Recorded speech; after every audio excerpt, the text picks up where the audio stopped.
अस्सलामुअलैकुम दोस्तों, मैंने आपको अपनी पिछली वीडियो में बताया था कि मैं आपको बताऊंगा कि ओमान में रहने के खर्चे कितने, दो बच्चों वाली अगर फैमिली हो तो उसका रहने का, खाने पीने का और स्कूलिंग का कितना खर्चा होगा। इस वीडियो में आज को ये बताऊंगा। और अगर आप नए हैं तो सब्सक्राइब करें और शेयर जरूर कीजिएगा ताकि इन्फॉर्मेशन ज़्यादा से ज़्यादा फैले। और फेसबुक पर और इंस्टाग्राम पर देख रहे हैं तो फॉलो कर लें।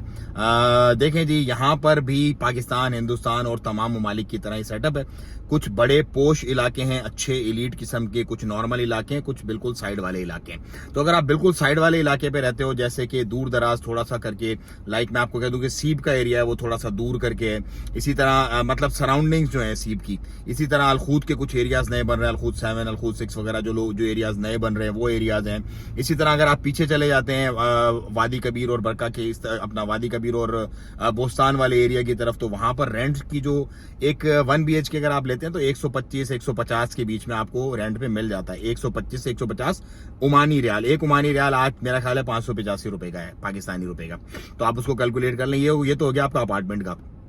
उसके बाद आपका रहना, खाना पीना जो है ना आपका, और बिजली के बिल, वो अगर दो बच्चों की फैमिली है, पैम्पर शैम्पर अगर आपके यूज नहीं होते तो भाई आपका 100 रियाल के अंदर अंदर आपका समझ लो 80-90 रियाल में नॉर्मल सी एवरेज बता रहा हूं मैं, कोई हाई फाई नहीं बता रहा मैं, नॉर्मल एवरेज आप लोगों को बता रहा हूं। अगर आप नॉर्मल करते हो तो 100 रियाल के अंदर 10 रियाल आपका पानी का बिल, 10 रियाल बिजली का बिल, 80 रियाल और 90 रियाल की आपकी ग्रॉसरी आप पकड़ के चलो, या 100 रियाल की ग्रॉसरी पकड़ के चलो। इससे ज्यादा ग्रॉसरी नहीं हो, क्योंकि ग्रॉसरी यहाँ पर रीजनेबल रेट्स है, इतना ज्यादा हाई फाई नहीं है, मतलब अच्छे रेट्स में मिल जाती है ग्रॉसरी। यहाँ पे जितने भी कुछ स्टोर्स हैं यहाँ पे बड़े बड़े, वहां पर अगर आप थोक में उठाते हो सेल में तो और आपको सस्ता मिल जाता है। सो 100 रियाल आप वो पकड़ के चलो, 150 आप अपने घर का रेंट पकड़ के चलो, 250 रियाल में आपका रहना हो गया। आपका खाना पीना, बिजली और पानी और इंटरनेट भी बाज दफा शेयरिंग पे आपको मिल जाता है लोगों से, 8, 5, 7, 10 रियाल, 9 रियाल, क्योंकि बिल्डिंग में लोग रह रहे होते हैं तो वो शेयर कर लेते हैं, तो वो भी आपका हो जाएगा इसके अंदर। अब उसके बाद आप कहते हो ट्रांसपोर्टेशन का क्या, देखें फ्यूल यहाँ पर बहुत सस्ता है। पूरे दिन भी आप गाड़ी चलाते हो और आपके पास छोटी गाड़ी है, 1300 सीसी गाड़ी है, अगर बड़ी गाड़ी नहीं है तो आपका मंथली मैक्सिमम 50 रियाल से ज्यादा फ्यूल नहीं लगेगा आपका। अगर आप चलते रहते हो, मतलब बहुत घूमते फिरते हो, बहुत अच्छा करते हो, तो 50 रियाल आप अपने फ्यूल का पकड़ के चलो। 1200, 1500, 1000, 2000 गाड़ी पे डिपेंड करता है। फरारी लो, पोर्श लो, आप अपने निसान सनी लो, टीडा लो, वो आप पे डिपेंड करता है, जैसी गाड़ी होगी वैसे उसके पैसे मिलेंगे। सो फ्यूल, खाना पीना, रहना आपका बन गया तकरीबन वाटर इलेक्ट्रिसिटी समेत तकरीबन 300 रियाल आपके टोटल ये बन गए। ये मैं आपको एक नॉर्मल लाइफ बता रहा हूं मैं। अच्छा, उसके बाद जो है वो अपना ये आपका हो गया फ्यूल, रहना, खाना पीना।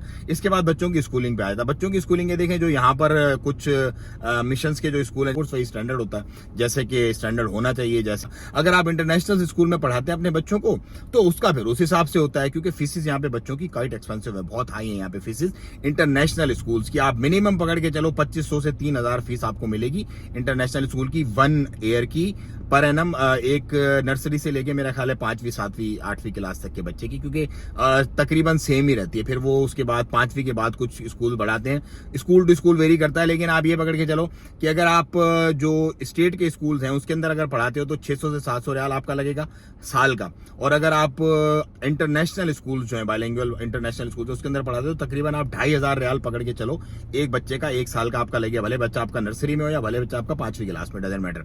सो ये स्कूलिंग के हिसाब से आ गया मामला।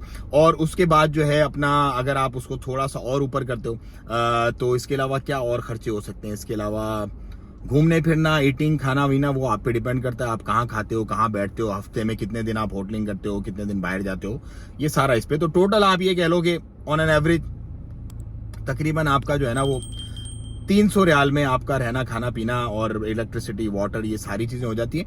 इसके ऊपर का जो भी खर्चा है फिर वो जितना आप बढ़ाते रहो तो बढ़ाते रहो। तो जो भी लोग यहाँ पर फैमिली के साथ सेटल डाउन होना चाह रहे हैं वो दिमाग में 300 रियाल का तो डाल के रखें कम से कम, कि ये तो खर्चा है ही है। आप कुछ भी करो ये तो आपको पे करना ही करना है। इसके ऊपर जितना करो, जितना कमाते रहो अपने हिसाब से। जो यहाँ पे लोग हैं लाखों भी खर्च करते हैं, हजारों भी खर्च करते हैं, कोई ऐसे हैं जो 20, 25, 50 में भी अपना पूरा महीना निकाल लेते हैं। तो ये थी मेरी कुछ एडवाइसेस, जेन्युइन एडवाइसेस थी, बिल्कुल आपके सामने जो है जैसे है कि बुनियाद पे।